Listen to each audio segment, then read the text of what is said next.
Hello, guys, and welcome back. Sorry.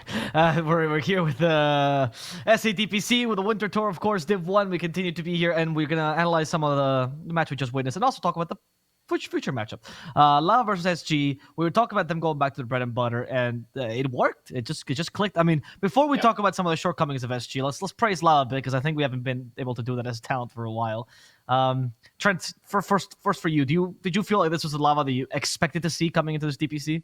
Yeah, it's like, sure, maybe they're not like perfectly clean all the time in terms of their executions, but high skill plays, you're sort of expecting like aggression in like the good sense of aggression, where it's well timed, like specifically like the double timing of the items. That's the kind of stuff I want to see. That's what a TI team should be doing, getting your power spikes together, moving out on the map, accomplishing your goals. You know, their hopes, dreams, and aspirations were all reached this game, and that's why they won. Yep. Yeah, and I really like that they, like, there's like four things. I mean, there's a lot of things that happened in the game, but there was like four things that I really liked. The way they played, they didn't make it overcomplicated. They didn't overreact. They just, like, they played with the information that they had on the map, which was a lot, because that's the way that lineup was formulated to work. They had, I think the only time that I saw SG have almost any vision on the map was when the game was kind of already concluded. They never could do anything. Like, it was literally Lava just dictating all pace of the game, not overreacting. It's like, they were like, oh, look, Frank's getting killed. Okay, whatever. Beastmaster dies and still gets his item timings. I think they rotated like once with a really nice double rotation to catch the Void Spirit on the back of it, and then they ended up getting a double kill. So all the reactions were like very appropriate, but it was them just, they were just playing their game. Like, I think Bowie said multiple times, it's like, he was saying, I don't really know what SG could do so much better with their lineup, because, you know, Lava is just playing their draft and they're playing it pretty clean. So it's like, how do they react to these synchronized pushes, these synchronized item timings, the map being dark? You know, you can't see anything, and Lava's just already hit their timing. So it was a hard game for sure for SG. So I really did like the way that Lava played it. And, you know, the draft actually, you know, I was a little worried maybe for Nyx and Disruptor, but they made it work so well the first 15 minutes that you don't see any holes in it. I know you praised Leo, well, previous Leo, right? Is this the kind of Leo that you expect? This is the Leo style that takes over the game and is a potential win condition the whole time? Yeah. He played like very clean, aggressive, didn't overcommit. Did he even end up? I think he died once, right? The godlike spree got taken out, but they had to like completely overcommit onto him there. Yeah, this was really nice game. Like, I think like we said at the start, it looked like a draft that they had come up with beforehand, and then they just like polished a few things here and there. It was, you know, super clean. Right. So let's talk about that. If you're SG, you see this, and at one point, if the panel can realize this is a draft that got thought up beforehand, SG probably thought of that as well. Where did they go wrong on the draft? Because it didn't seem like they particularly counted this idea too much. It was just okay-ish draft from them. I mean, I don't even know if they necessarily went that wrong per se. I feel like their heroes had some answers to what was there. Maybe the Void Spirit is just something that's a little bit too, like, he's middle of the pack. Like, he can do a lot of stuff, for sure. But I feel like they didn't actually choose what they wanted to do with their lineup. They just kind of picked Void Spirit and, like, went and played some Dota, whereas the idea was very obvious. So maybe they just needed to find something as a, like, what is the idea that we see from them, and how do we counter that? I mean, like, some better... For like that first disable being a little bit better would have been quite a bit nicer. I don't think I wanted Void Spirit for that. I would have rather had like a coil or something along those lines, you know? Yeah. Because I feel like you catch this Storm Spirit, this TA, maybe this game's playable. Yeah, and they also did it. I feel like it was just exactly what you're saying. It was just like, well, Void Spirit's really good. You know, it's a really good last pick, so let's just do it. But the first two picks was Nyx Disruptor, which kind of own you most of the game, especially the Nyx. I saw, 5 times Void Spirit astrals in or whatever the hell, and just, or dissimulates in and just lands on a Nyx Therapist and dies instantly without pretty much doing anything. So maybe a little bit of, you know, not really looking into the first 2 picks and just picking a default hero like that. But for me, I just think that they focused on the wrong stuff. Like, ganking Frank for me, I was like, I'm sitting here like just a little angry, honestly, because you're playing versus TA Beastmaster, and you're the ones reacting constantly, and you're not applying your own pressure. Like, bottom tower died so late. I was very frustrated watching. Like, they needed to just, I hate to say it, just like it's play better, but like it's more about expecting what you're playing against. You're playing against Beastmaster, Templar, Assassin. They're gonna dictate pace. They're gonna play with their vision. They're gonna hit your towers. You got to make your own moves. If you're just reacting the whole game, you're gonna get nothing done. You're just gonna be on the back foot. Do you agree with that notion, Trent, that they slate? Good way to lose. Yeah. I mean, so I mean, no, you're right. I like that you touched this idea because we always talk about SG as being probably the youngest team or like the youngest promise, right? With the least competitive experience, probably not all the top SA. Maybe Hokori is with them, but Hokori seems to have been playing this game for like 60 years of the way they play. So it's very different.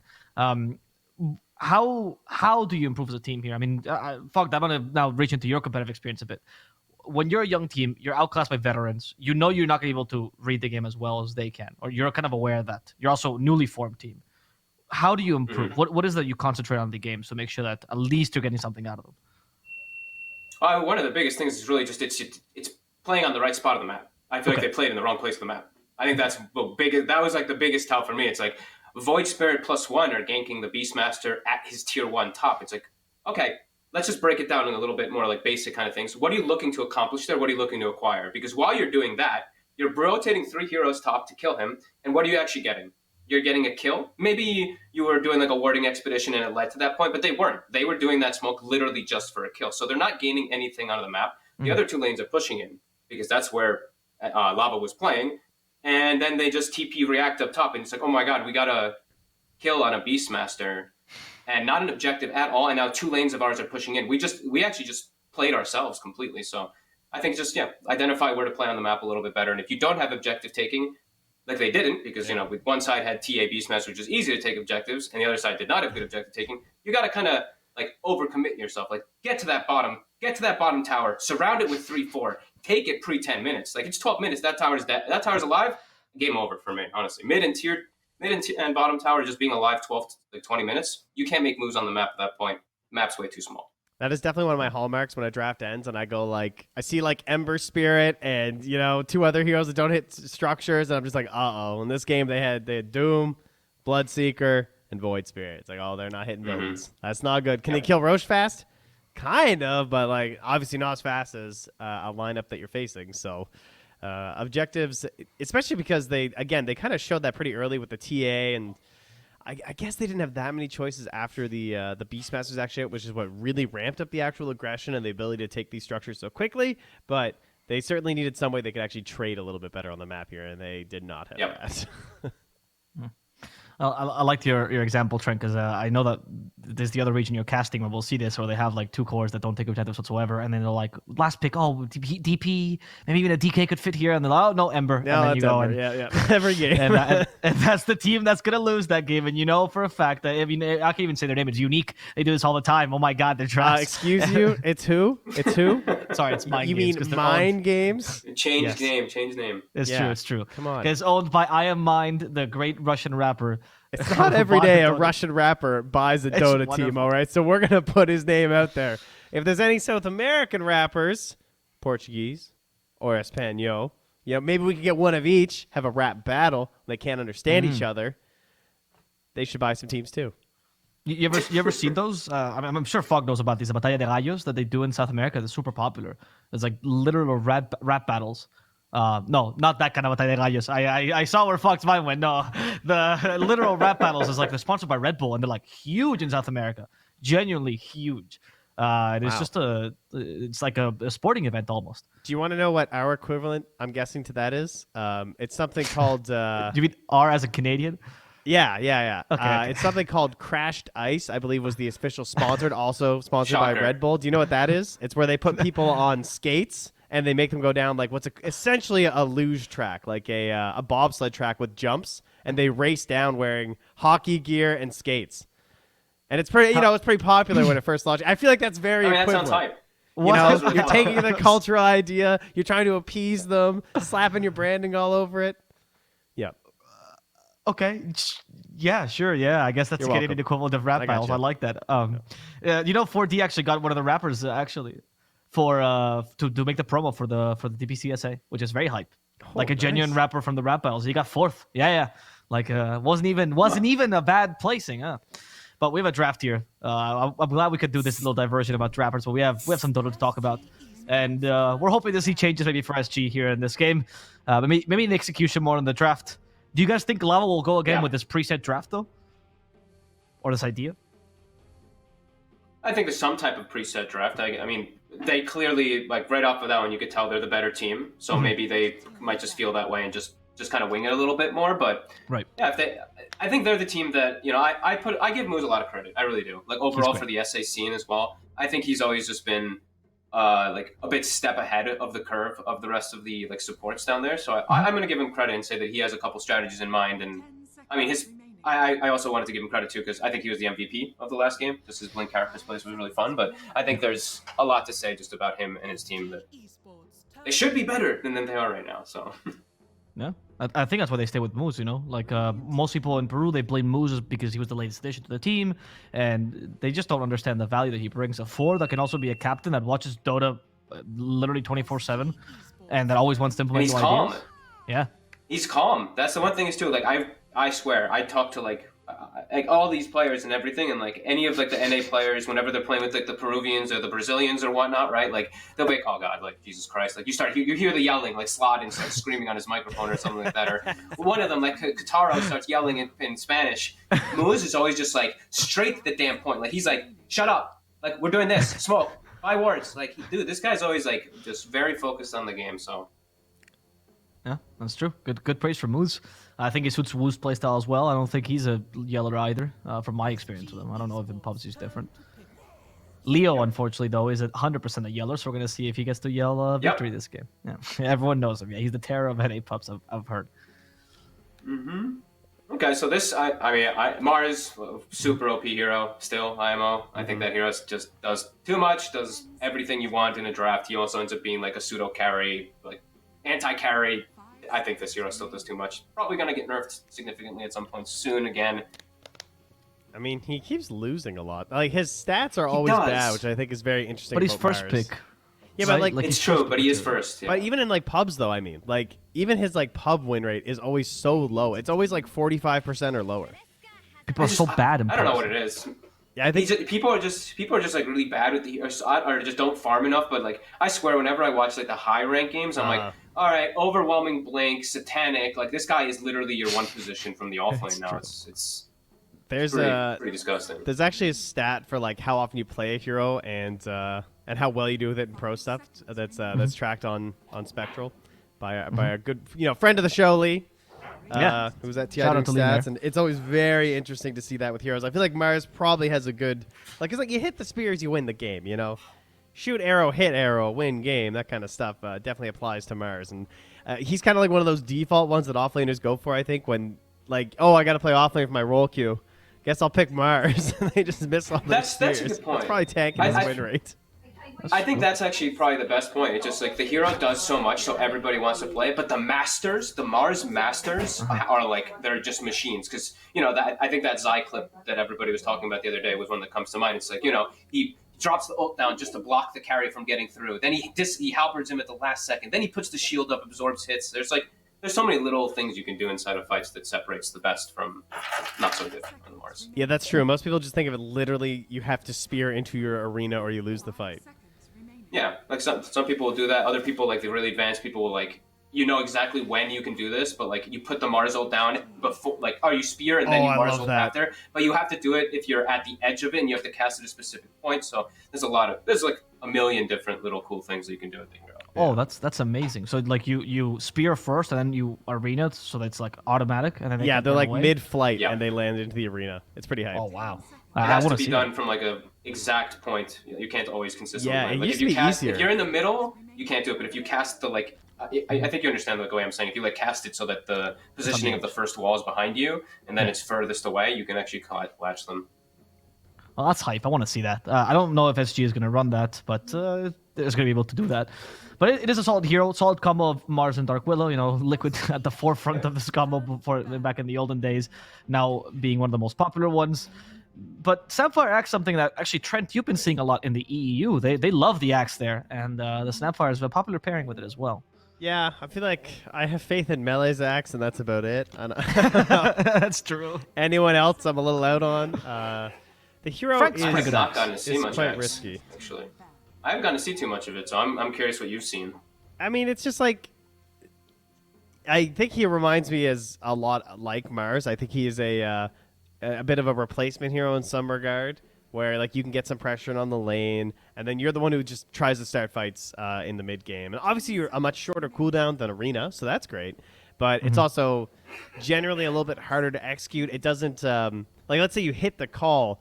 How do you survive as Axe? Like, Arena gives you a buffer and a barrier for you to actually like perform this gank and this kill, but Axe opens up way more saving heroes. Like, even just something simple as a Terrorize, it's much easier for the Willow to be in range. You can itemize against Axe very easily with the Yules too. So overall, I would say the hero hasn't been particularly amazing to me. I feel like the players just make it work with good initiations, but I don't have the faith. Okay. Interesting. I mean, it's cool. I mean, you can see, like, versus Willow and stuff, it's kind of cool. It's good to counteract and all that, but, like, I'm not seeing, like, an exact reason besides that. Like, I guess to catch the Willow easily and just a pretty cool combo with Snapfire, I guess, but I don't see, like, any, like, oh my god, Axe is godly, or some indication. Yeah, you don't have any idea what your matchup is, which is That's a the little tough bit worrisome. part. That's what Mars hasn't beat. At least we do have the fun from SG, as long as they can lane combo, you know, of course, the fear plus the Mars ult. But also, so this is a little bit of, like, raising. So I've seen a lot of people, they talk about, like, the Snapfire versus Mars thing, right? Hero that gets pinned to the wall, if you cookie them, you can release them from that wall, so they're not taking the constant damage from it. However, now we have a fear coming in. So now the Terrorize can counteract that to push him back into the wall. He does get cookied off of the wall. Don't know if we'll see that exchange happen, but... How does the interaction work, though? Because if you spear them to the wall, they're stunned, right? And they cookie, and do the fear supersede the stun? Or do they not move for a bit and then they move after the stun? Well, like, if they get cookied after the spear hits them, they're attached, the cookie pulls them off of the wall. They're still stunned, but if you get feared, then they can't, like, react and they're going to walk back into and get hit. So you can't move when you're done, so, but yeah, afterwards. I was just looking up the numbers across the entire DPC.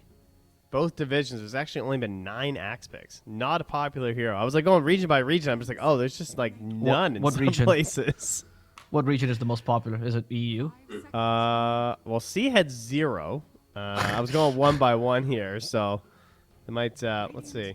It's gonna take me a while. You know how it is. All right, don't worry. We got another. Okay. You know, we were talking to Pexu yesterday, actually. He was telling us that he thinks this hero is incredibly undervalued. Ever since the change to the cast point, he thinks this hero is much stronger than people give it credit for. Because strong lane, he goes for the Mangoes build and directly into Veil of Discord, and the amount of magical damage you output is absurd, especially with some sort of setup. Yeah, it is definitely Europe. And I was actually going to say that this is definitely going to be an ABBA. Oh, I was thinking it would be an ABBA pick for SG. Oh, they ended up getting the ABBA. Interesting. See, I thought SG would go for the ABBA because versus like the Axe lane, I feel like that'd be a pretty good time to be an ABBA 5 because you wouldn't have to worry about the battle hunger at all. And like depending on who your carry is, you might just be like totally fine. But yeah, Jakiro's pretty interesting.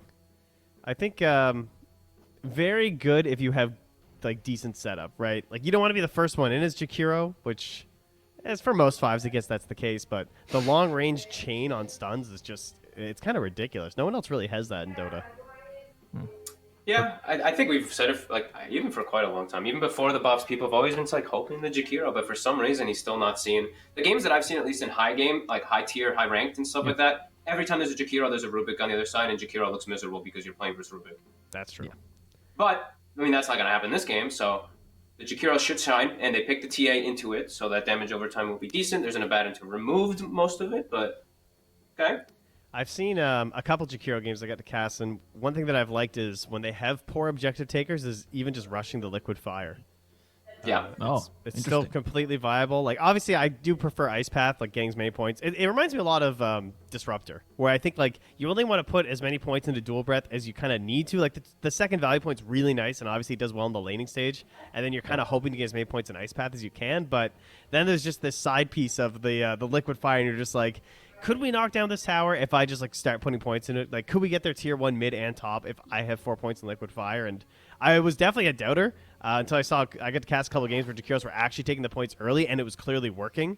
So I think that if they get to that point in the draft, it might be something valuable for SG. I feel like Jakiro's been, at least in skill build, I feel like he's been like, I don't think you can really vary too much. You can vary in your liquid fire points, like how much, if you want to max, if you want to get your 4th point, or if you want to have that like 4th point in Ice Path. But if I ever see like the 3rd point in Dual Breath and it's not a core Jakiro, I am furious. Yeah. Like, you get 2 points. You don't need. You're wasting your potential. Like, 2-1-1 99% of the time. I feel like. I mean, sure, maybe 2-0-2 in some situations, but I feel like even like holding a skill point for Ice Path for someone TPing out of lane, there's just always a situation I feel like it happens. So. Well, Okay, Razor. that's So more lane dominance. That's the hero. Oh, the patch? Yeah, I would say so. It seems to That's- be. Seems to that's be what scary, everyone's though. all up to. Well, you know why, right? No, tell me.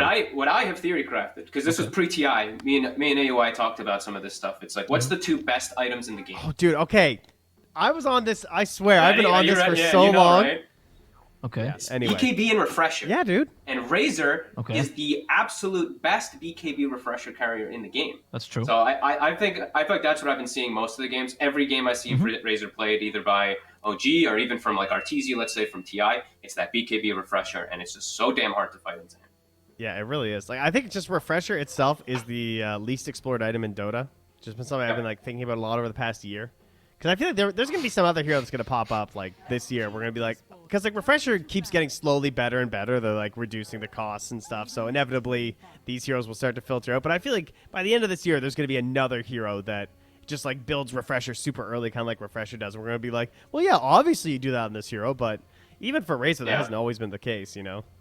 I mean, I'm sure you've heard like now ad nauseum about like, you know, we play like our bunch of like unranked and whatnot. I know like people don't like hearing about pubs, but this is proper because like we did it so many times. There's a guy that we play with. His name is Ingmandir, and this guy builds Refresher, second item on every hero. He goes Arcane Boots Refresher, and he owns Every like hero. 99% of his games. Almost every hero. Like he plays offlane, so he plays like your. Sometimes it's horrible, you know, so, like it's an axe with that, so it's pretty bad. But like he plays like your pucks, your spellcasters, your tidehunters. So it's like, of course that's gonna be good, right? Yeah. So, Wow. I've seen a good friend doing. I don't know if he's ruining his Immortal games with it, but he's doing the Lena Shard Refresher, and it's surprisingly strong. Oh, I Mr. was V? like, yeah. yeah. He made a whole post Has on he that. ruined Yeah, some of very your proud. games too? yeah. No, I thought Okay, the post so- was legit, but anyway. Last Wait, pick he made a Pango. post? Yeah, he made a post. Yeah, he explained his whole build because people kept flaming him. But honestly, I'm Yeah, sure Shard's the not a refresher. post. We don't even need to talk about it. That shard's trash. Let's be honest. Yeah, the shard. I wanted it to be good. Just get Darkseer, I really dude. want Just it. vacuum. It just misses anyway. So- Somehow you timed it right before the vacuum hit, and you missed every single one. Hey, why do we have Axe and Pango in the same lineup, guys? Yeah, Is that a I'm mid so Pango? Leo style Pango? Let's go. That's wild. Yeah. okay. This is a really bizarre draft. All right, if you switch these drafts, I'm definitely going SG. You know, like, Wait. sorry, If you switch these drafts? yeah, never What? mind. If I was blind picking, I would go for SG's draft. I feel like. Oh, Same. okay, I okay, like okay. SGs. All right.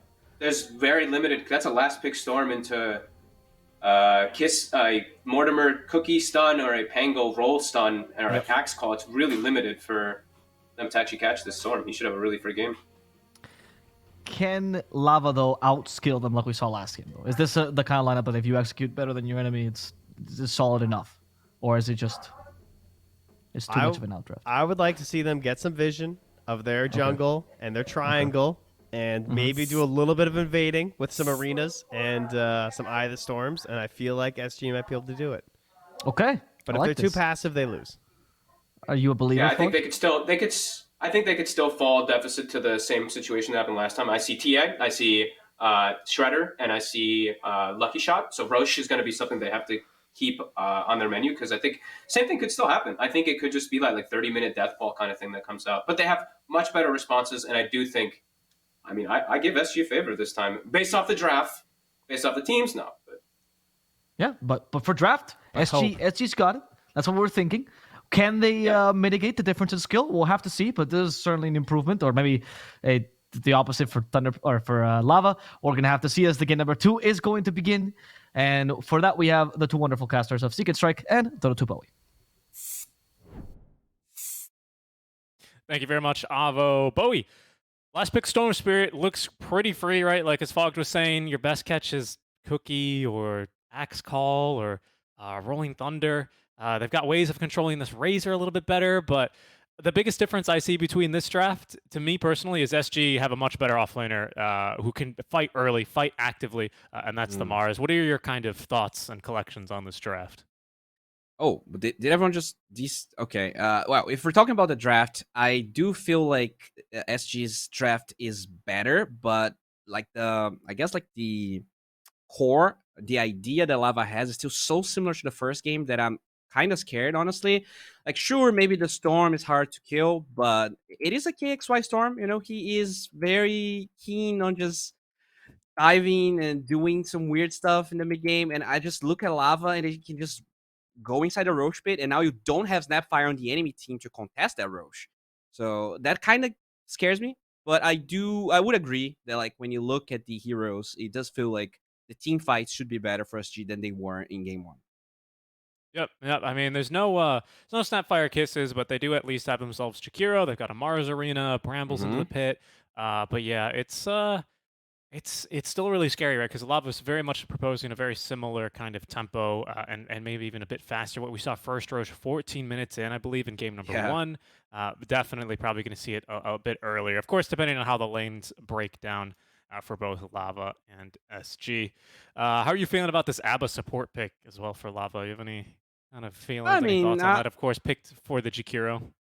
I like it a lot. I think it's really strong in the lane they're going to be, right? You're against Willow and Mars, so a lot of things to hard dispel. One thing that I want to talk about is Jakiro, though, but maybe after this team fight, is how 5-man good. dual breath? I don't think I've ever seen that. But they buffed this skill so much, Richie. You have no idea. Because not only they made a cast point better, but they made the swing in between the breaths better as well.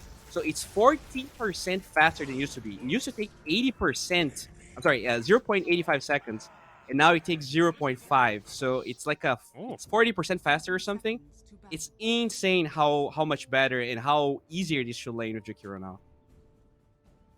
That is quite the buff here. As Wish doing so much damage there for the first blood. I don't think I've ever seen a 5-man dual breath. That was pretty amazing. Very satisfying. Yeah. Yeah, Lava was like, I thought we were the Lava. Why do we have all the dual breath on us this time? That's not fun. They only have one shield, you know. If it was Oracle, maybe it could AoE dispel with your Q, but shield only works on one person at a time. Very true, and it wasn't even enough to save Wu either, as runes will go to a piece here. We ended up getting first blood. It went to the Jakiro, so you know it's not into the hands of the Storm. It's not onto the Razor, right? But a little bit of a faster activation. There's 3 heroes bottom currently as well for SG, as they're going to be looking maybe for a second cheeky kill. Wotaro is sitting in the lane here with Meld already leveled. Here's Widge now looking to connect they do have from Ascension on the Willow. Will they read this? Wotaro waiting patiently. As there's going to be the jump on in. Out comes Widge from the trees. Another dual breath connects onto the whole wave as the Brambles don't find Quotado, but the right clicks certainly are from Hiko. Fairy Fire eaten, everything to try and keep himself alive, but Quotado is still going to drop. As the ABBA simply doesn't have the damage and might not even have the life to live through this, but he's going to be A-okay. So nice early game here from Widge especially, as he will then be free to rotate top lane. So he doesn't even force Arms to have too bad of a time either. It was very unfortunate because the MJZ actually used the shield just as the TA got out of the meld, so they couldn't dispel the Breath Fire and the slow from Mars. So I'm pretty sure he doesn't die there if he didn't use the shield, but he felt he was alone. So we do feed Kotaro.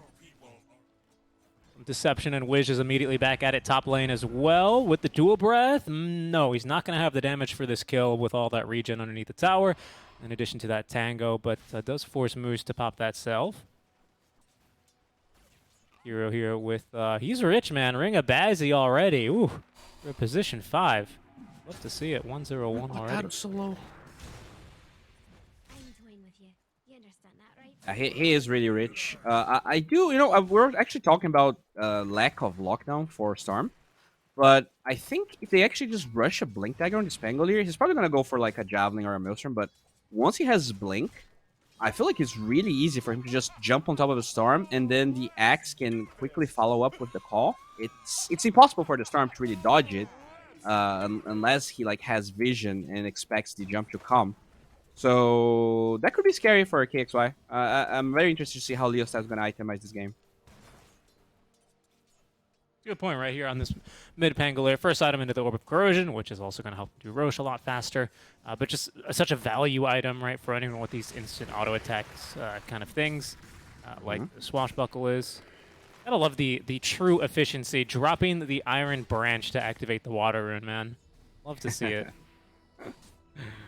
Yeah, I love when they actually used to be like addicted to dropping no talismans. I remember watching like Sumeo and all the streamers, and like I knew I was playing so much worse dropping the no talismans, but I felt like I was like being efficient. It can be deceptively, like it actually hurt your game if you're not, you know, an 11k MMR player. Yeah, you got to have the reaction times for it as 2 kills up top lane. Franklin ended up denying himself, but they do get that kill onto Arms from long range here with this little Shredder level 2 now, so plenty of minus armor for the Razor, who only starts with, what is his base armor? Well, it's low. He's only up to 3.9, so closer to 4, but low armor, low enough for the little Shredder to put him into the negatives. Amp all that damage. Oh, yeah. Woo! Is just going to die here. Okay. It looked like he might have gotten that kill on the Hiko, but it was just a level 2 Aphotic Shield, and no follow-up was there. Kotaro too busy securing creeps in the lane. I mean, sometimes it's a good death. You know, he bought out. He dropped a lot of items there. He's going to bring Kotaro some stuff. A lot of damage on Arms. Not a lot of armor, though, as he's currently sitting at only 1. Moose fighting through him, but it's going to be Arms still taking the victory here with all that 72 stolen damage. Static Link level 2 here for him in this lane. One thing that's really good. Sorry, go on. Oh, I was going to ask you. Oh, yes. There's Swashbuckle from Leo Style. Gets the kill. And he's even get a bit of tower damage in. What happened there? That's huge, actually, for Leo. Now he's level 6. He's got a rune. I mean, Gexwai just got greedy. Pangolier was low HP, but he did had a stick, and he was fighting into 4 creeps, and you're a ranged hero in the storm, right? So you don't have the damage block. He just got outplayed. Oh, the slow. Is it good enough to keep him alive? It seems like it is. They did catch Arms again top lane. And now there's the threat of Rolling Thunder looming over Faker, who still needs, I think, just 1 more camp here after this wave ends, or just the additional creep wave.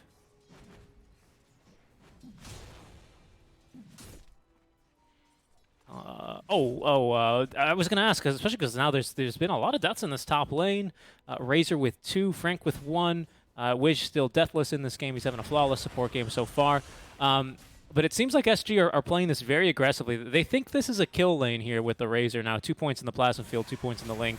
Because I've seen a lot of Razors, when the lane's a little bit more difficult for them, kind of prioritize the plasma field just to secure CS and make sure that they're not going to be totally denied of XP and last hits.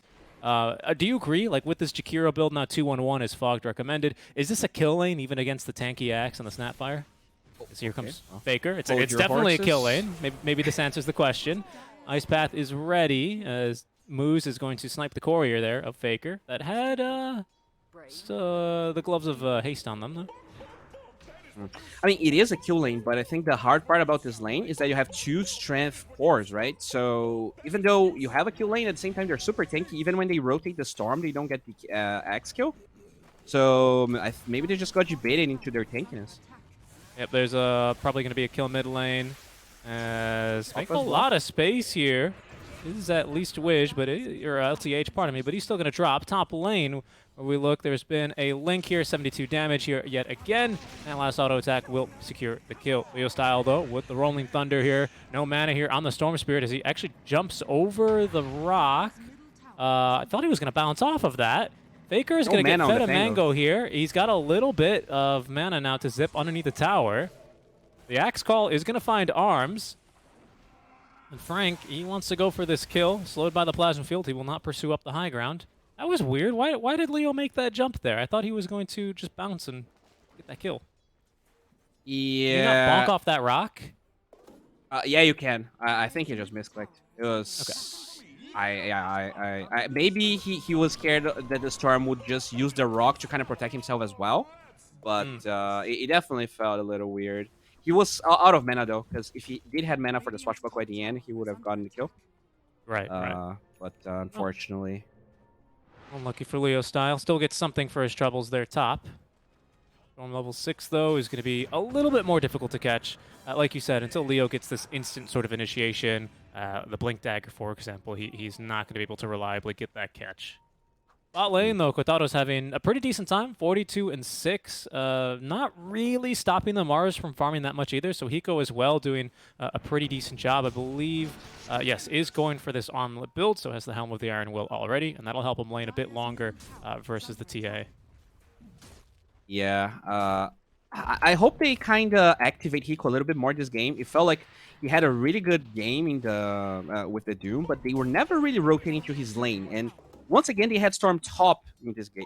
I mean, did they just lose middle? They did, yeah. Leo Style just walks up and takes down the tower. That's And now not he's good. going a bit deep here, perhaps. Ice Path is going to find him. Swashbuckle into the trees. But they're going to... Oh, Leo, okay. He thought he was going to die. Canceled the Rolling Thunder. Probably still for the best. The Photic Shield only kept him alive a little bit longer. I think the auto attacks were more than enough damage there. Down he goes. But yeah, he just straight up walks up and just demolishes the tower with a single blow. This is terrible. Like losing your mid tower at 8 minutes when you didn't trade anything for it is just it's almost unacceptable. I don't know. I really feel like Hiko. I mean, he's now trying to rotate, which I don't disagree. I don't dislike. But I feel like they could kill that TA bottom, and they're still trying to rotate top for some reason. Yeah, they just really don't want Frank to have a game here. He's got a Vanguard online, so he's pretty tanky. There's a lot of magic damage, and now a lot of damage stolen over from Arms. He's also got this Eye of the Storm active. That'll be enough damage to get the kill there. Leo Style, this time he's going to bonk off the rock. Not needed for the kill onto Arms, though, as Moose is going to have the damage. A nice little juke out from Hiko as the Macropyre placed down in the midst of this fight here for a little bit more damage. Spear does not actually end up pinning Leo, but it does force him away from the fight and allows Faker to easily pick off Moose as the long distance zip into the river, into the vortex. There's going to be the Aphotic Shield to at least dispel the stun, and Leo up to the high ground will live. Gonna have to be Wish dying in his place. He could deny himself to Roche. He's gonna try. There's not a lot of mana here for the rest of us. Shiko's, oh, they find a tree, and they're gonna get it to kill. Frank, he's running in. He wants the dunk. The call will secure it. Roche will return to his normal sentry duties. He's just gonna stand there. That was awesome. Okay, but yeah, I just feel like Kotaro's having a free game right now. And sure, they got the better end of that fight as SG, but I just feel like you have this draft that is terrible at taking towers, and you're not really setting up your team to be able to take them. You're just giving Kotaro a free game, and you're getting a couple of kills. But like, look at Arms. He has 3 deaths right now, and this is not a hero that's going to recover too easily. Okay, maybe it's an arena in 7 seconds. Yep. Oh, they spear him. Okay, not a bad spear, but the kisses here for Hiko. He's not going anywhere, but straight back to the fountain. Arena is out, and that will isolate Kotaro. Oh, but the cookie jumps him over the walls here, and Arms is blasted back. Down he goes. Kotaro with the double kill. It's SG Esports. They try to get the kill here, but the cooldowns weren't all there. The heroes weren't all there, and Lava reinforced with strength. They might even push for this tower with the wagon here, it looks like. And they just get the storm. Look at where Leo killed him. He killed him behind the top tier 2 tower. They haven't even gotten the top tier 1 yet. All right, let's look back down bottom where Moose is going to die, unfortunately for him. Arms has respawned now. Kotaro has got the meld and some fresh refraction charges here to work with. The trap as well will slow his pursuers. Wish at the ready, though. I think whiffs the dual breath. Oh, he got him with only, I think, well, it doesn't matter for too long because Wish is going to have him for the dispel. But you can actually miss one or both. You can hit one dual breath and miss the other, which is kind of interesting. You can. And that's what happened there. Oh, stun. He's going to enter, or the spear, I suppose, is going to interrupt Kotaro's TP. It's a bit of a dangerous position for him to be in. There's 4 enemy heroes down bottom. There's Moose now joining here, as Wish is going to go down to the damage from Kotaro. The second spear is going to miss, but it's not needed here, as LTH has got plenty of damage with Bedlam. Leo Style's now going to show up. He doesn't have the Rolling Thunder, though. He used it for the kill onto the Storm, but honestly, they don't need it. There's just so much damage, and the minus armor onto the Razor is going to end up just dropping him. This is a safe lane Razor. He's 2-5-4 now. This can't be good. Yep, it is not good. And all this time, Frank has been hitting the tier 1 tower for like 2.5 minutes. He never rotated. He's just having this free game. And the carry from SG is just struggling so much. I mean, it feels like a lot of times they try to give KXY this carry role. But you can't be dying as much as Arms is. Like, you're just going to be a non-factor. This hero just doesn't play from behind at all. And, I mean, look at his item progression. Yeah, just having the Falcon Blade online. Straight into the BKB, of course, which is normal for this hero after the treads. And the one Falcon Blade. Frank carefully here. This is very similar to that previous rotation they made in game 1, where they overextended and had 2 TPs. They're going to try for it. There's no ice path because they use it to an attempt to de-ward. Frank, you're tanky, but not that tanky. Down he goes. Just maybe underestimated the amount of magic burst that they had. Storm TP bottom. Go. Okay, Moose is going to be pinned to the walls of the arena and killed off after a nice zip from Faker. Nicely done. Okay. I mean, Faker is getting bigger, but I don't feel like he can just solo carry this game. So it's going to be on Hiko to also get a really, really good game, because Arms is right now, he's not a carry. I mean, he's farming some stacks, but this hero, I mean, I understand this hero is really good, but he's just, you can't really have these early games. It's really hard to come back. Right, he's got his activation conditions, and currently they're not being met, not being satisfied. I guess that's the way. Yeah, okay, that's not bad. The recovery Midas, I like it. It's better than a, I forgot what we saw earlier. We saw a different recovery item in NA that did not really work out too well. Or was it? No, it wasn't. It was YSTU. Gork decided to build something other than the Midas. I don't remember what it was. Was it Maelstrom? I always see him going Maelstrom just because of the the theme of lightning. But could be. sure. Actually, maybe it was. Maybe it was. I'm not sure. There's a he does joke a lot about it. Breaking out. I'm not really sure. It wasn't. It didn't end up working for him, unfortunately. Okay, they will at least be able to find LTH. However, with the call, gonna get Frank a bit closer here to this Blink Dagger. Most importantly, SG, they've been repelled. They're gonna go at it again though, as they smoke up S2 in the mid lane. It's Arms and Wiz. It looks like they're maybe. What are they? Are they just doing a roast check? They want Kotaro here, perhaps? And there's the zip. He's going to go invis. My goodness, Faker nearly gets one shot there. But there's going to be the ice path to follow up. Kiss is coming down here to try and get something back. But the life of Kotaro has been taken. Leo Style now giving chase. Good positioning here by Arms in the river as he jukes once, jukes twice, and even a third time Olay, sir. Unfortunately, Swashbuckle is still ready, and he's going to die regardless. But at least he doesn't die to the Rolling Thunder. Really good dancing from him. And I mean, the Storm is getting big. He did die a little bit before he finishes Midas, which is unfortunate. And they keep fighting. They're going to try. Borrow time here and into just so much damage from Faker. A great ice path, though, is not going to save him because, again, Leo Style still had the Swashbuckle at the ready. Yule Scepter as well is going to surprise Hiko, who threw the spear, unable to find the pangolin. Moose is currently fighting versus LTH, and now will be assisted here by Hiko, who should be able to secure this kill, as the spear will kill him there. Leo, though, again with the not even with the Swashbuckle, just with Shield Crash, picks off another.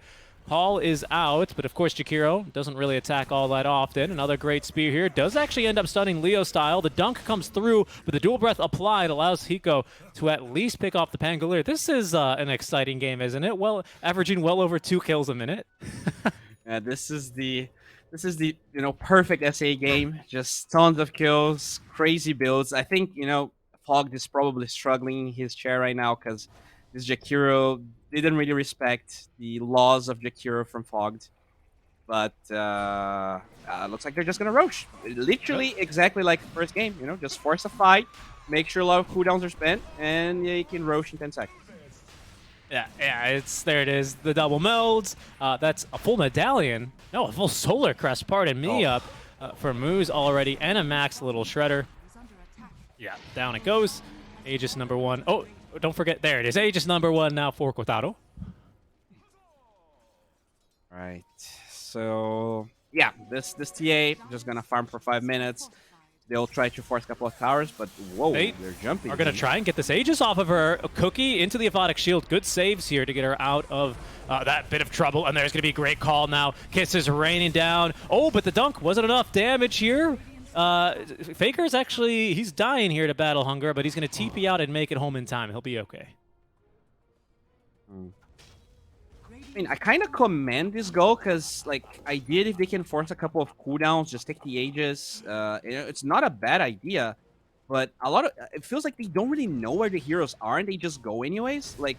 It's not like it's always bad to take a fight when the enemy has Aegis, but I really feel like SG doesn't think through in a lot of those moves. They're like, maybe if we get lucky, Abaddon's not going to be there, but there were 2 supports just backing the TA. Yeah, I mean, there they go again, right? Abba just immediately dispelling the electric vortex, and there's that kill attempt wasted. I will say, at least for SG, all this constant, you know, if not fighting, at least saber rattling where they kind of go in and just barely escape, is buying a lot of space here for the Razor. And with his Midas, he's actually slowly but surely starting to recover a little bit. Hiko with a Blink Dagger is going to have his smoke break. SG are going to rotate through their own high ground to get into their jungle. I really like their smoke movements, to be honest, from SG. Especially when they're playing from behind. Here they go again. Kotaro. Oh, they're going to find him. Spear, isolated. And there's going to be the jump in. That's Aegis immediately deleted. Not even Wiz could get in there fast enough here. Sorry, make that Wu could get in fast enough to save his ally that time. And that's Aegis removed. Hey, look at Hiko. He's going to cut the wave. He wants to make sure they're not going to take this tower that easily. That's really good. Yep, Spear into the Rebuke. He's got the Blink. No TP for 15 seconds, but I think he knows he's relatively safe. So this is really good. Yeah, it is really good. Yes. And he's Hiko's actually going into the Halberd next. I really like this item build here for the Mars. They're going to chase after him. Definitely something they lacked in that first game. Now, not only to break the Lincolns, the 2 Lincolns that they have, but against TA is just such a godly item. Yep, 5-second disarm against her. TA very much I mean, especially now in this series, a carry, right? But even mid lane TAs, they don't really like to build any Sanjas, any sort of status resist items. Now, especially that Satanic, for a while, of course, doesn't give any status resist, so it's a pretty valuable item against a hero like this. Yeah, I think I don't remember if it was Black or SVG talking about it. They were talking about why AM is terrible versus Puck. Well, maybe I shouldn't talk about this because a fight's gonna break out. But they were talking about the fact that like AM and TA, they're not heroes that really Ghost and Genyasha, and against these heroes that have really long disables, like TA. Okay, there they go. Arena is up. Look at this. They put up the arena perfectly. Wu cannot help his ally. He's just stuck. He's got to just look through the cracks in that arena and just pray, basically. But the turn is great from Leo style. Terrorize might be, well, it's decent here. But I think this is still going to condemn Hiko, as well as his mid lane Faker. Hiko is going to be held down by the call of Frank. It's going to be a dunk incoming here, although perhaps not, as he is speared away. And Kotaro from the grave gets the kill there with the trap damage. But a very nice jump. That Invis used very nice from Faker. But and an even better arena, to be quite honest. But I don't know if that's really quite worth it. A 2-for-1 trade without the rest of the team from SG to kind of back them up might not have been for the best.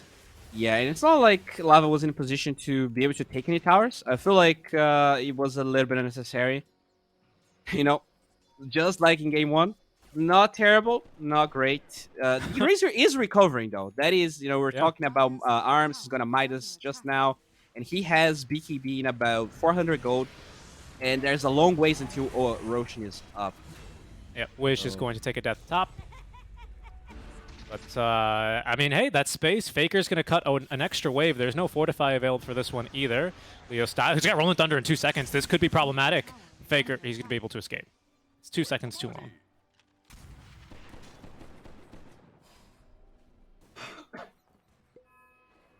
Yeah, this Razor, he's nearly fully recovered. Going into Satanic next. He's got the BKB on the way. We're about to be in this second Roshan, you know, fighting window where teams look to just kind of set up vision and position themselves defensively in case enemies make a mistake. It seems like Lava, they're not going to be too happy without at least getting a tier 2 tower. They've got a lot of great vision right now, but of course, while SG hold this outpost, and while you have some heroes that are pretty decent with buyback, especially the Storm, a Roche fight still seems a little bit scary for them without having complete control here of the jungle. I just dislike the fact that they are not really, like, they see Lava grouped up. Oh, Jakiro. Yep, he's going to go down. It's kind of not really a pressuring task. middle at all. Like, even though they see everyone there, and there's not really, like, one hero that can TP and totally punish SG, they're not really even willing to pressure this mid-tier 1. I think this is their draft, first of all, but it's also the way they play the map is kind of weird. You know, just always playing top, not forcing towers as much as I think they should. I think it slows down their game a lot. They do really like fighting around the top kind of area. Lava are more than happy to placate them, though, especially with how many kills they've gotten here now. And with that tier 2 tower down, they capture the outpost, and Roche, if he spawns soon here, should be, again, a very quick affair for Lava. And now TA with the eggs. Arms is going to show off his fresh BKB. He's not scared. He's got BKB now. You can't insta-kill me. It's illegal. Oh, style.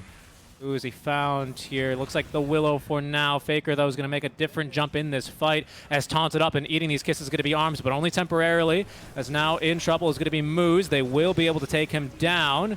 They keep Wu as well alive inside the Mars arena. Arms is going to take all the damage off of him with the rest of the BKB, but unfortunately, the Axe Taunt is going to stop the TP away from Faker. Leo Style up to the high ground. Is actually Faker still going to be able to turn and fight through this one just with whatever mana he's got left.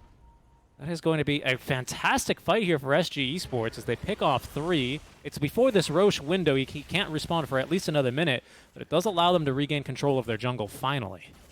Dude, we just so patient with his macropyres. Like, it's been a long time since I've played Jakiro, but I always remember just like, all right, I'm a Jakiro, I'm a 5, I'm just going to throw my spells and hope he does something. But he actually held onto that macropyre for a long time, and he does so much damage. He like solo... zone 3 cores by himself there. It was incredible how much damage this hero can output. Yeah, the Shakiro Shard as well is fantastic. He's got it purchased now, this Liquid Frost. He's got a Veil of Discord. My goodness. Oh, and he's got this Nether Shawl as well, right? So all this spell amp really coming in handy for these fights. And of course, Veil synergizes beautifully with your Storm Spirit, with your Willow. It's really a fantastic item, this game.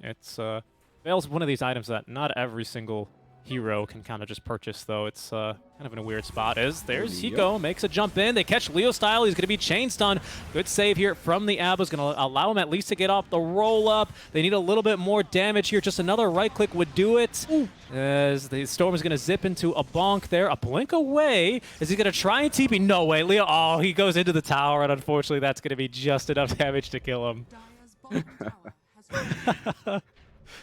So, actually, I was talking about something and I forgot in the middle of it, but the reason Halberd is so good versus TA is that she's also not a Sanjin Yasha hero. So, not having that status resistance is the same reason why Doom was really good versus TA in that game. And you need the link. Oh, they do find a Willow. It's no time for analysis, Bowie. We're fighting again. Yeah. Faker's jumping in on the moves. Ain't no time for that. Oh, there's a fight middle as well, but Frank's out of BKB, but no damage here to speak of, as Arms has just taken all of it. SG, they can't chase any further because they still have not taken down this tier 1 tower, but they're not feeling confident, I suppose. Okay, I thought they were going to go for it, especially with Leo Style dead for a whole minute, no BKB on Axe. They're going to go ahead and just back away. Yeah, like, they have a catapult wave. I'm so confused. The Mars can easily tank the tower. It's crazy how willing they are of like diving triangle and going for these like crazy fights, but the tier 1 tower, oh no, that's way too scary for us. That's too far. That's too far. Yeah, we'll go into our jungle after we haven't had a ward up there for a couple minutes against a team that really wants to take our tier 2. You know, they're heavily incentivized to do that, but no. Tier 1 tower, absolutely not. Oh man. I mean, I guess Leo Styles got buyback, right? Maybe they know that. That could potentially be pretty fatal, but he doesn't have ulti. But who knows? Yeah, it's close. It's close. It's close. Mm-hmm. Yeah, it's 25 minutes. That should be unacceptable, especially considering that they're not like, if this was a 15k goal lead, I could understand, but you know, they're winning those fights. They definitely have the strength to take the tower. But let's see if they can do something. Maybe they're scared of Roshan being up, and if they do force a fight in that mid-tier 1 tower, it is really easy for Lava to just Roche. So after the third time, hopefully SG will ward his Roshan, and instead of forcing a fight unnecessarily, they'll just try and poke once Lava decides to go for it. All right, well, step 1 has been accomplished there. Not only have they scouted Roche, they have vision up. Wish as well is going to break the smoke. Frank makes the jump on in. Case is immediately coming on down, and there's going to be Faker going to immediately cancel those. It's not enough, though, as they've already lost the Jakiro. Arena is out, and that's going to get the kill onto Frank. Otaro's stuck inside here. Well, he's got BKB, so he's not really so much stuck, but he did want to get some damage there onto the Mars, as they do at least force out that borrowed time. Fight number 2 here is going to be breaking out. As Storm with his own BKB doesn't really need it quite yet. They pick up a secondary kill here onto Lava. SG, can they do Roche with this space? Doesn't really seem like it. Instead, they want to go for another kill because they've got vision onto Leo style. Another long-range zip from Faker. He's got the spear at the ready. They find a stun, and they get another kill. Arms even dropping the tip here onto Leo style. Okay. All right, and looks like they're going to take the tier 1 tower now. 3 heroes dead, so this is finally not scary. There they go. There you go. All right, this is by far SG's best performance in the whole DPC. This is an actual nicely played game. Yeah. They're looking just really strong. Too close, though. Got to be careful, Wait, Frank. Frank?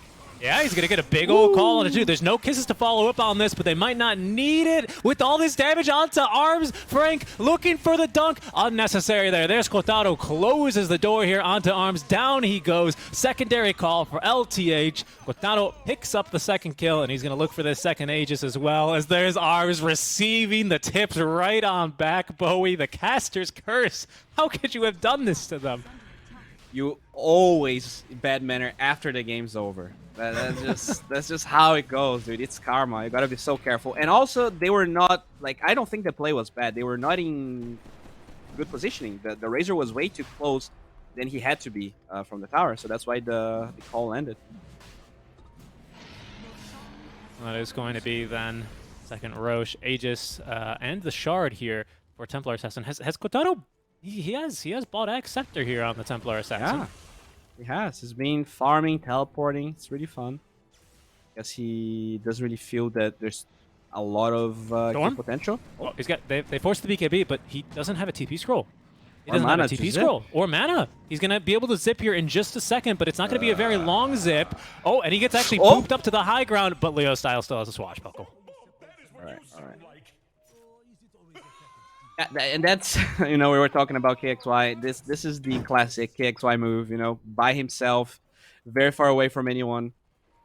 And yeah, that's unfortunate, because with that Aegis, I do feel like Lava will be very pleased to take tier 2 tower, maybe even force a buyback that doesn't exist. So this means maybe some high ground damage being done, although the wave is very far away, actually, so forget what I said. Yep, but there is a wave conveniently there mid, which Lava are going to ping and focus their attention on towards. LTH is going to clear the first wave, but Jakiro is, already feeling the pressure here, as there's the wards placed down, by Wu. And he's going to be able to zone away any sort of defense. Lava take another tower, especially SG without a storm, no buyback, and even if he did, no BKB for a while, would it be scary? Okay, well, there's... Sure, yeah, just, forcing the borrowed time, whatever. Short cooldown, 50 seconds. We'll have that ready to go. But SG, they're going to smoke up. Look for another fight here. The scan lets them know that, yes, indeed, Abba is still here. Blink into the arena here. Have a ward showing TA. Easy kill, and now they've got him down. Head for 50. They also find themselves the Snapfire, but Kotaro's going to Psionic Projection in. He's disarmed, though, before the BKB is through. And terrorized, Moose can do nothing but die. He's going to end up buying back, but they have to TP to the outpost. Kotaro is going to be able to Psionic Projection away. This Axe is ridiculous. I didn't get the chance to say, but this Axe is ridiculous. A 1.5 second TP to anywhere on the map where you have a trap. My goodness. Yeah, I mean, that was really cool play from SG. They had that ward in the triangle, so they knew TA was farming. Obviously, she can't teleport, as we just witnessed, but the BKB there really being crucial for Kotaro. But at the end of the day, this was a buyback from Lava. They do defend the tier 2 tower. I mean, at least the bottom one for now. So it's not terrible. This is pretty good. Yep, they get a buyback out from that as well, don't they? I think... Moose ends up buying back there. Yes, indeed. So some resources expended. They don't get through the Aegis, but that's another, that's an 8-second BKB charge wasted away. And of course, it doesn't really make that big of a difference this game. Yeah, kind of, right? We've seen Macropire actually make quite a big difference in these fights. Bedlam as well, right? Useful at killing a TA, as they are going to find themselves an Abu, who activates the borrowed time. They were expecting a stun here onto Faker. That's why the kisses are out, but BKB active. He's A-okay. Arms is taking his Pangolin for a walk. Now we'll turn his attention towards the Abu, but interrupted by Frank as Leo jumps right back on in. Has Rolling Thunder a bit longer, and that allows Kotaro to jump in and very easily pick up that kill. Eco is tanking a little bit there as the Ice Path does interrupt Kotaro. Frank continuing to chase, gets a secondary call here onto the Mars, but not enough damage for the kill. So they're still looking for another. Oh, the sonic projection. Okay, there goes Kotaro. Snipes Widge, looking for the secondary one here onto the Mars, as he is going to reflect the disarm onto himself. Gets off the God's Rebuke. Terrorize incoming. Does catch 3 heroes. I cannot believe that Hiko is still alive, but he's going to actually make it back into his high ground. Wow. Crazy fight, as this game has, gave us multiple crazy fights. But once again, SG, they know TA has egg, so even though she's showing top, like, it doesn't matter. She can easily teleport. And they just keep forcing these fights into ages when even, like, no objective was necessarily being forced. I think this is hurting their game a lot. There were a couple of smokes that were good, but I also feel like they're forcing a lot of fights that they don't have to. It's 40 seconds until the ages is over at the end of the day. Yeah, that's what's been the most shocking to me, right? And this is something that's been consistent from SG in this game as well as last, where they just always try and get a quick little fight after this Aegis.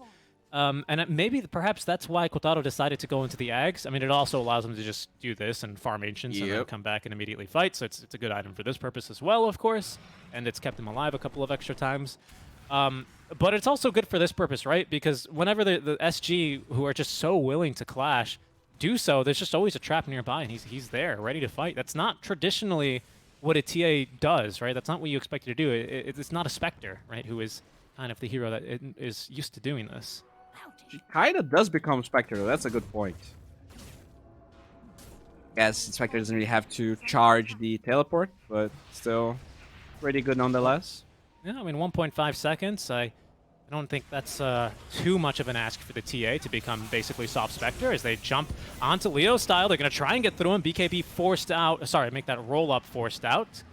And Rolling Thunder even as he's off and away. Stun is going to find Hiko's. Kotaro is going to get Wiz on the low ground. Not one shot at least. He does make it to safety. -11 armor close to the tower. Jesus. Yep. Oh, it's a DD rune that's just spawned in the river. We'll see who's going to scout that. There's no traps here, actually, on the power runes. Somewhat surprising for Kotaro. But I'm sure someone's going to notice that at some stage. Right, time for a smoke. Finally, Aegis is down. I think this is a good idea. Let's see if we can... Look who's here. It's always Wu.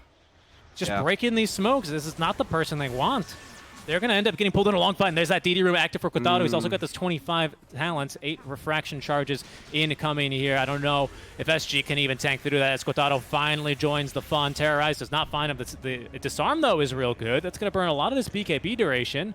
Arms is thinking about joining this fight, and then sees a TA glowing blue and decides maybe not. And it's a 1-for-1 trade, as Lava do end up losing Frank as well in that engagement. Again, a good fight, actually, from SG. Support for the offlaner. There's no real objective on the map, so they don't really mind not being able to get anything else out of it. That's pretty good. But we have to give credit to MGZ. He's always breaking so many smokes. Like, I don't think SG connected. Maybe besides one on the TA and one on Leo, they barely got anything out of the smokes they're trying. Even though a lot of times they were like wrapping around a lot, right? They were not being lazy with the way they smoked. Yeah, they weren't just drawing a straight line. They were doing, the around the world Dust 2 strats on them, and even then it didn't really work out. We were just always in a great position, and again, just being there, kind of just probably reading the map very nicely. Not a whole lot of other things you have to do as a position 5 other than just ward and kindly ask your carry to not farm all the way next to a tier 3 tower. As they might look for a fight here, there is an incoming Rolling Thunder. Hiko really wants this outpost, and he'll get it, but that's not going to cancel Frank's TP, who's going to hold him down from this fight. Wu as well is tanking the aggro of 4 enemy heroes, but he's not nearly as important as the kill onto the Mars would be, and they're not even going to get the kill onto Wu.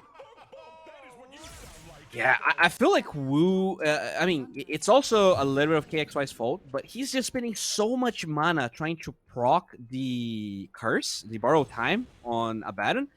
He wasted like 50% of his mana, and he barely even procced the OT there. I feel like playing Storm against these tanky heroes is so hard, and I don't think he's using his mana the best way in some of these fights. I like the Storm Sphere build, though. We haven't really talked too much about the build. No Orchid, of course, this game versus the Abba, but he went in, I think, Kaya Sanj, BKB, and then now Ag's Scepter. Pardon me. So he's got this budget black hole on the Electric Vortex. Synergizes really nicely with his 25 into the macro. Yeah, but there's so many refraction charges on this TA. There you go. They finally got through those 14, 15 charges, but now she's got plenty more to play with. At least you have a Jakiro who's just free to do this. Silenced up, though. Frank is going to make the jump. They are going to go in the meantime here onto Kotaro now that they're free there. They've gotten through. No, they haven't gotten through refraction charges. And there's still a BKB for Kotaro as getting dunked on is going to be Wish. LTH as well is going to fall. Oh, and Leo Style, he's holding down Faker. Gets off the zip, though, as the control wasn't perfect. Arms, he's going to BKB, activate the ulti, and then run away as Leo Style still has some Rolling Thunder left to play with. There's going to be a follow-up stun and the dunk secondarily from Frank.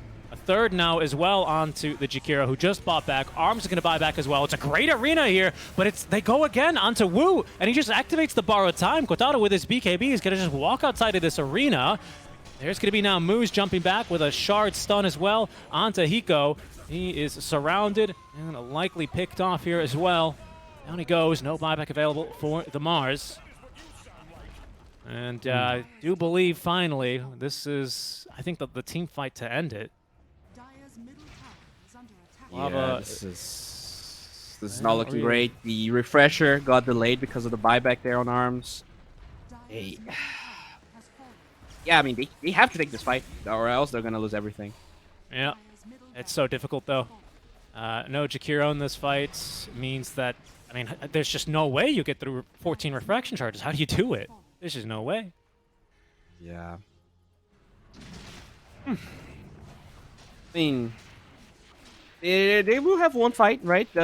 With this Aegis taking, it will be enough time for Hiko to respawn. It's just unfortunate because I felt like SG played maybe the first 10 minutes were not great, but up to 25, 30 minutes, they really did a good job at controlling the map, taking good fights. But they got hasty. I feel like if they were just a little bit more patient, this game was definitely theirs. You know, Arms recovered a lot from the early game that he had. Scary. Yeah, Kotaro, he's just in the base instantly. Jakiro doing a fantastic job at just keeping him down. This 325 attack range talent doing a lot of work.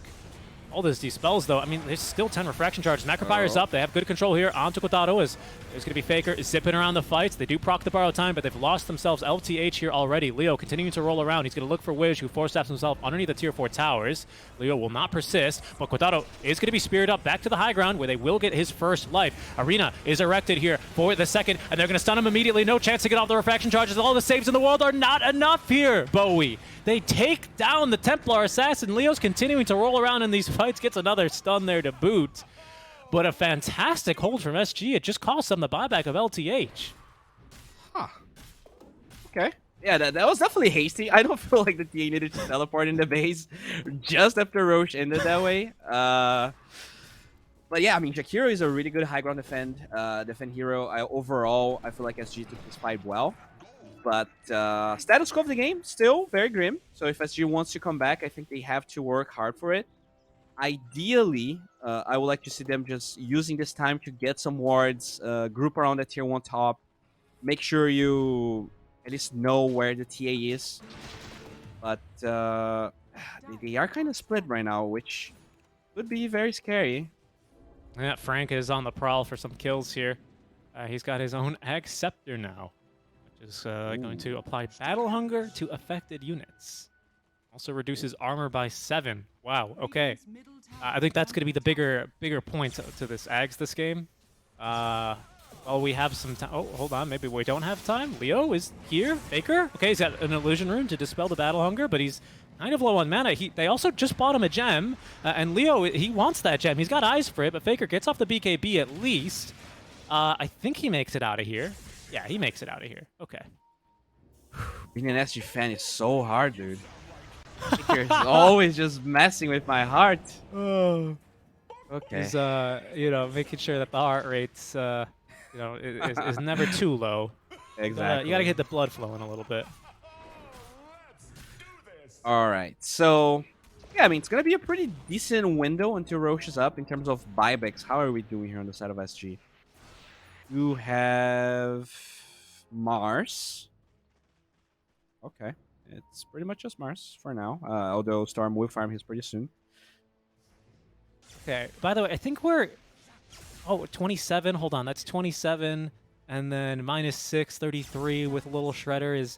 Okay, so they have -38 armor. If they all want to focus all of their minus armor debuffs onto one specific target, which requires a call, a little bit of luck with the Lucky Shot, the Solar Crest, Little Shredder, and of course Melt Strike with the Deso, that's -38 armor that they have.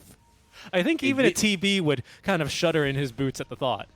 This means that the only hero that would be positive armor on the side of SG after that is actually Hiko, because he does still have the Helm of Iron Will. And no, he was actually close to the tower. So when he's close to the tower, yeah, he is positive. When he is not close to the tower, he wouldn't have enough. That's huge. Basically, Hiko, he's going to be going from 66 physical resist plus bulwark to 0. Yes. Wow. That's I mean, do they have any other armor items? They don't really. They don't. Yeah, this AC and the towers is basically it. There's not very many in the game. What, Guardian Greaves? I think Vlad's gives you like 2 armor or something these days now, or something. Ooh, one thing that I like though is that the Groove Bow on Jakiro means he can actually cast Liquid Frost from pretty far away. So that's cool. He's got a big old attack range. If you can swing it, getting the Enchanted Quiver on this hero feels amazing because it's a 4-second cooldown, which matches the Liquid Fire. You just auto-cast that baby, and you keep tossing one of those in every single fight. Feels amazing.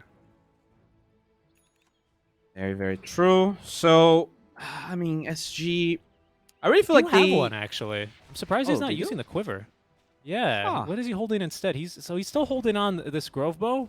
I mean, you do apply the Magic Raz debuff, though, right? So, because he has so much magic damage, maybe he feels like that's better. But I agree. Yep. For me, it would be the range. The range is what makes me feel a lot safer. Mm-hmm. Yeah. It's definitely really good.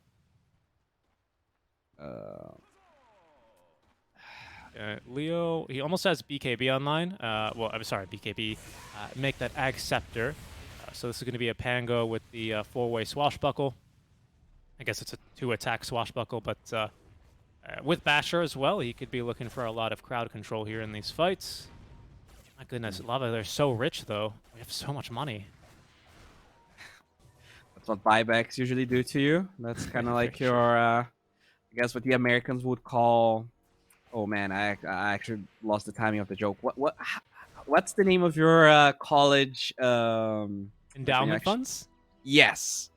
You spend so much money, and you know it looks good because you come back and you're like, huh, maybe I have a chance in this dark world. But then you look at the bill, dude, and it's a lot of money that you're lacking.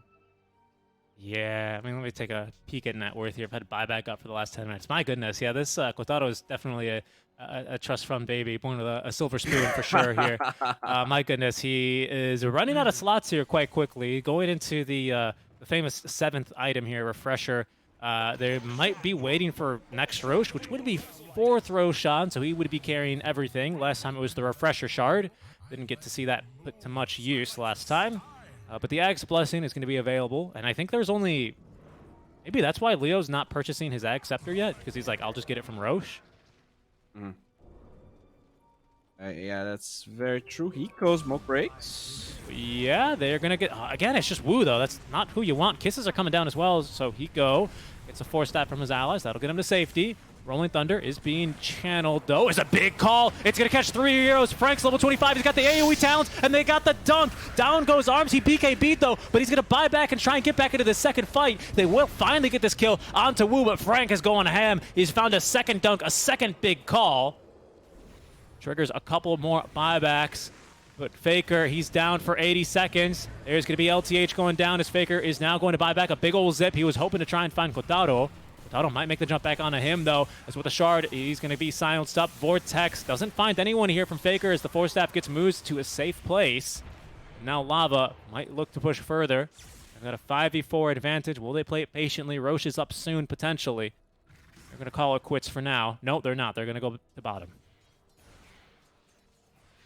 Yeah, I mean, unfortunate. I think they were lazy with their smoke this time. Mars didn't really have any reason, just jump forward. Once again, they found the Abayaran, and I mean, it's just so easy for Yaba to press R, just gets out of the spear. And... This could be Megas.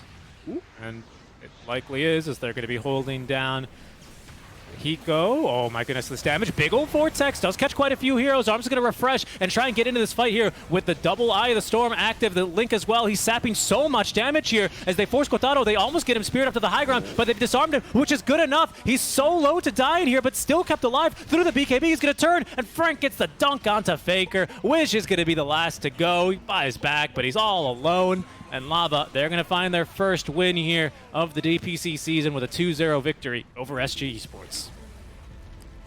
Oof. This was definitely a really good showing from SG for the most part, but I think their drafting really needs some work. They rarely have any ways of getting Roche or any ways of getting towers. I guess they did play a lot of Leshrac in their first series, but they didn't really do well. I think part of that was the IO that they were drafting with the Lash a lot of times.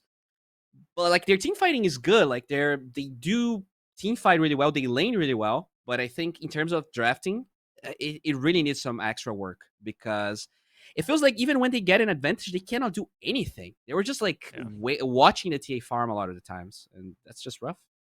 Yeah, I also want to commend Lava, right? Because our panel was talking a lot about the confidence and the lack of confidence and, not doing so well at TI and coming here and having a bad start to the season. I think this was an excellent series from them as well. I think it was, if not two, at least one kind of predetermined draft that was easy, simple to play, had a clear win condition, and they executed on it for a 2-0 win. So well played to them as they show that they're the better team today, and they're going to take the series. That's going to do it for you and I, Bowie, for today, as we're all finished up. But you guys should stick around because we're going to throw it over to Avo Plus and the panel to break down the series just a little bit more for you. Thank you, Richie. The panel is back here and hoping to break. Yep. Thank you, Richie. The panel's back here now. The panel can hear me as well.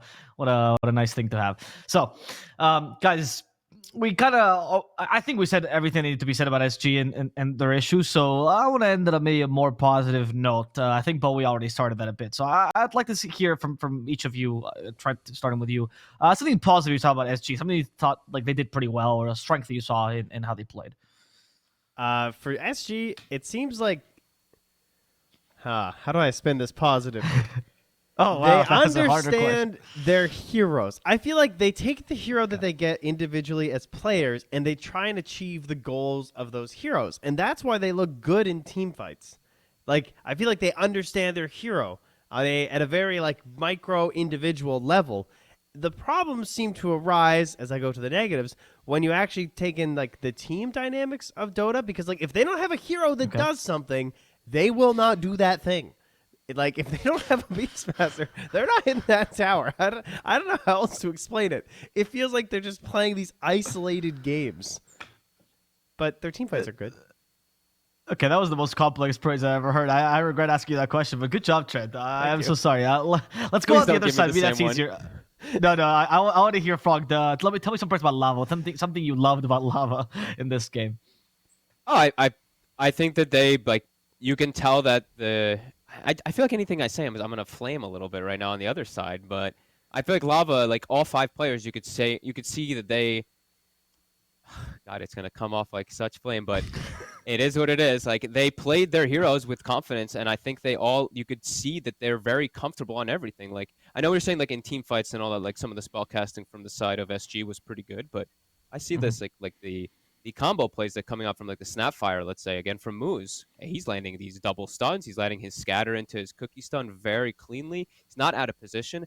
Itemized for the team rather than for himself. When I look at the other side, I see the supports itemizing for themselves on SG, which I never really like seeing in the higher echelon of play. I feel like that's just asking for disaster. I see Lotus Orbs, Glimmers, etc. on the other supports, which is the dream.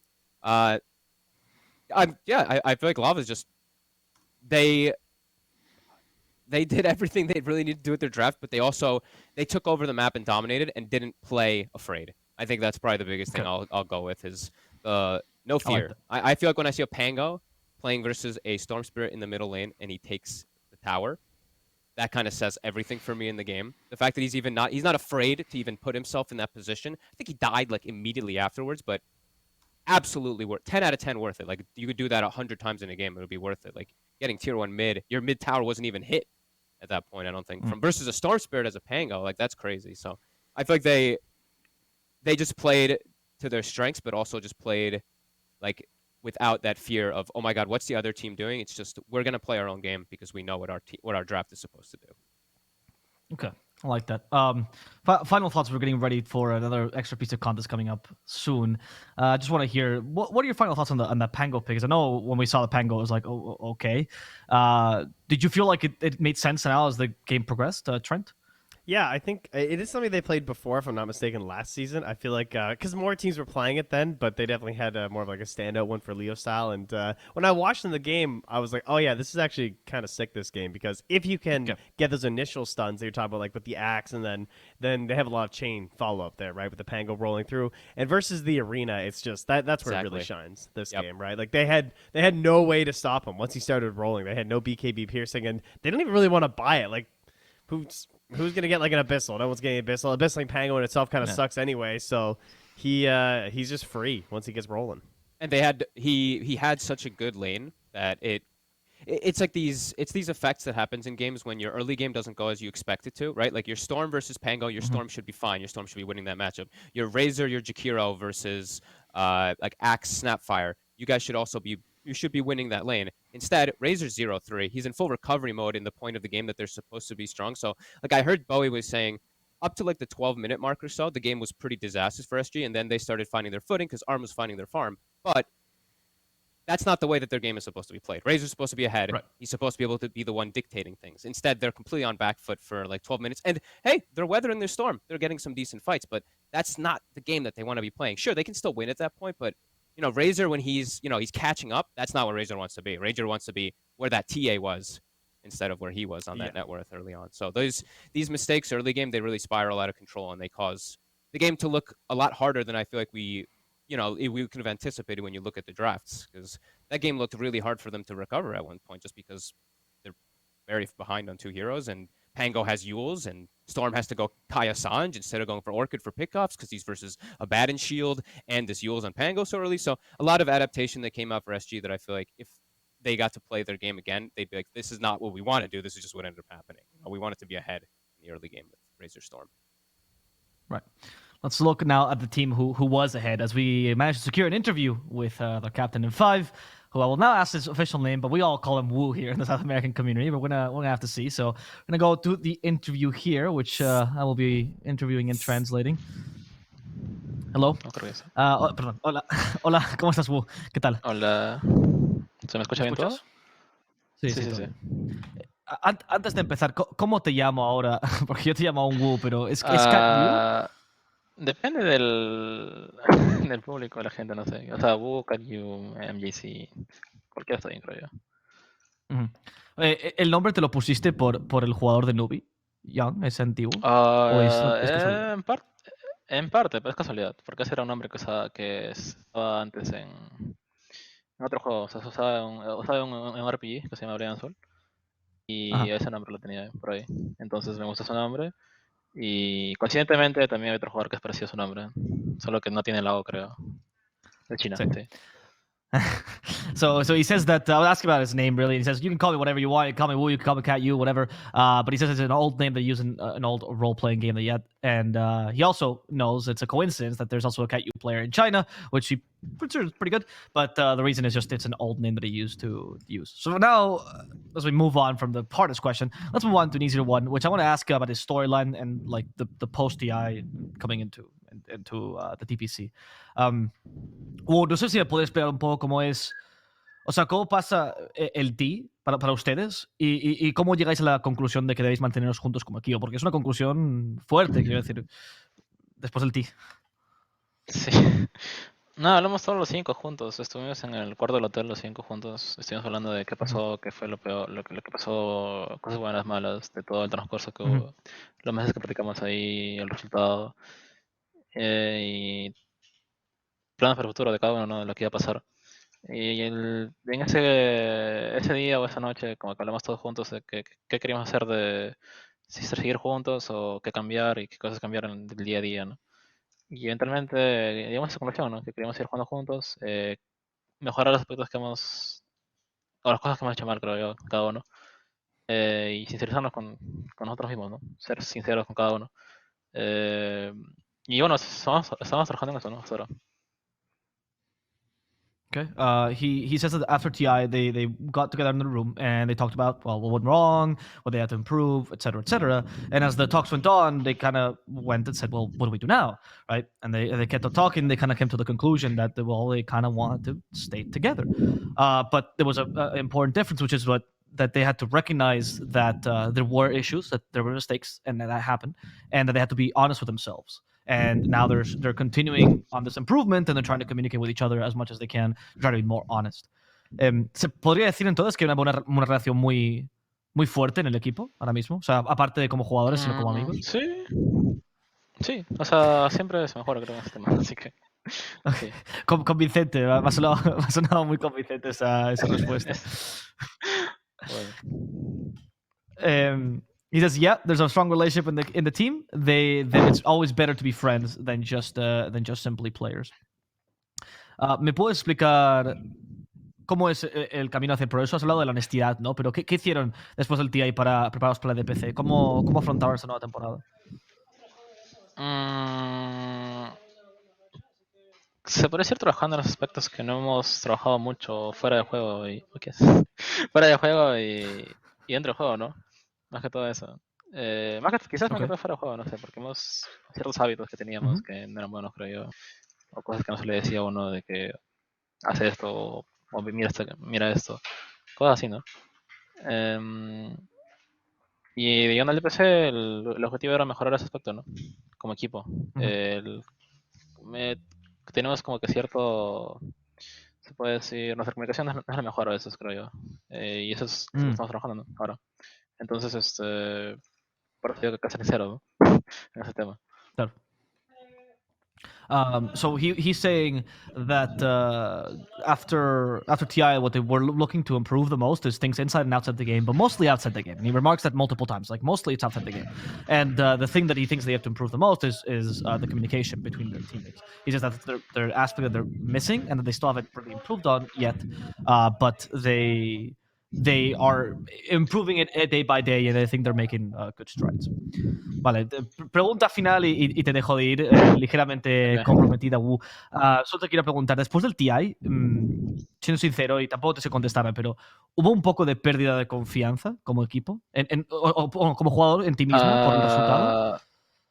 Un poco, creo yo, ¿no? Pero más que todo con el equipo, creo que sí, un choque, ¿no? O sea, no sé, vas al torneo de tus sueños y termina así, ¿no? O sea, no sé qué tanta reacción de cada uno, ¿no? Y es también es el torneo más grande que hay, ¿no? Así que quedar así es como que creo que cada uno le choca, ¿no? Creo que uno más que otros. En lo personal, yo no me siento tan mal, la verdad, o sea, porque siento que di lo que puedo dar y no me siento como que tan culpable, por así decirlo. Sentí que quizás no se dijeron cosas o no pasaron cosas como se esperaba, ¿no? A las prácticas que teníamos. Las prácticas no fueron como que decente para bien, creo yo. Pero fue algo raro de que justo la última semana fue donde como que las prácticas no fueron las mejores, o la última semana antes del TI fue como que lo que fue decayendo y ya no se puede hacer mucho ahí. Pero ¿cuál era la pregunta? No, si nos afectaba. no me has contestado. Sí. O sea, sí, creo que nos ha afectado en parte, pero estamos trabajando en eso también. O sea, yo siento que sí, pero estamos trabajando en eso. Y a ver cómo progresamos, ¿no? Como comentario antes de deducir tu respuesta, debo decir que hay mucha fortaleza para decir eso. Gracias por contestar. Ha sido top. No. So he says he tells me that I asked him if after TI I was like, hey, I'm going to ask you a little bit of a difficult question. It's like, do you mind if I ask you if you lost a bit of trust in yourselves after TI? And I asked him personally. He says, well, I think it was more of a team thing. Like we lost trust in ourselves as a team thing. I personally will don't feel particularly like I lost trust in myself too much. I feel like I tried my best and that was it. But obviously, you go to the tournament of your dreams and you end last, and that's not what you were expecting. And what's worse is that the practice went well and everything went well until then. We were doing okay in the practice, like mid-table, and all of a sudden, the last week, everything just has a bit of a domino effect. Everything starts going badly. Practice goes badly. Scrims start going badly, and then the tournament ended up as it did.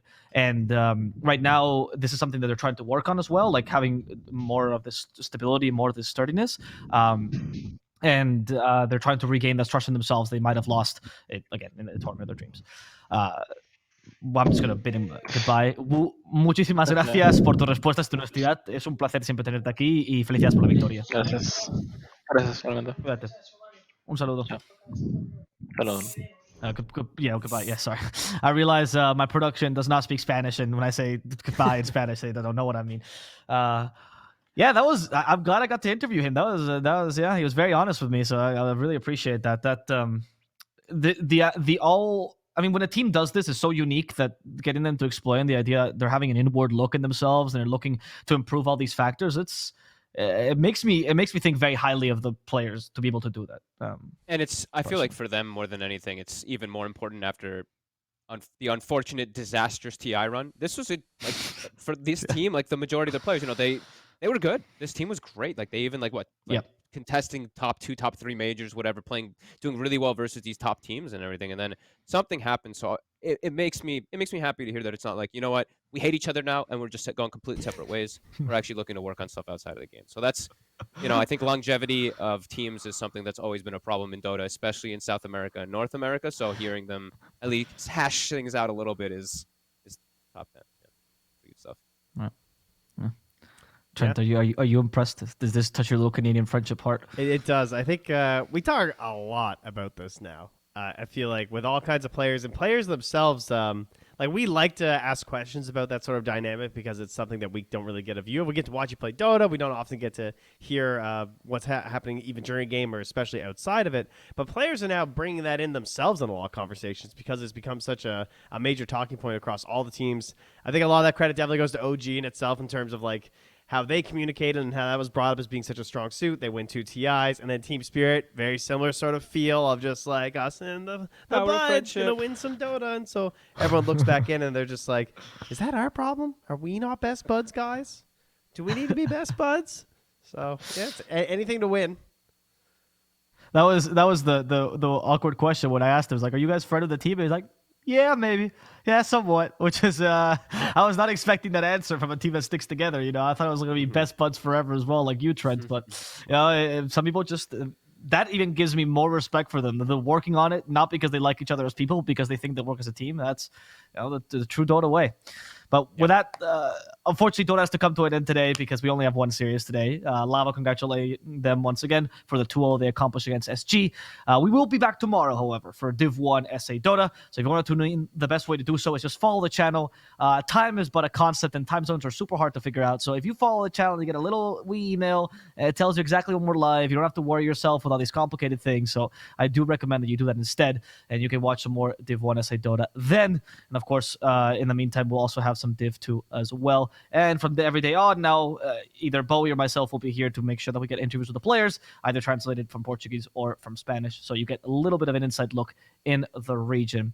You guys have any last 18 hours? There, that's easy. Okay, there. I saw you doing some math there, Trent. I like it. 18 hours. Thank you. Yeah. I needed that as well, actually, just in case. So thank you. I'm gonna write that down. From the panels here, I'm Epulze, Trent, Fogged. We loved having you here. Thank you for joining us, and we'll see you tomorrow. Until then.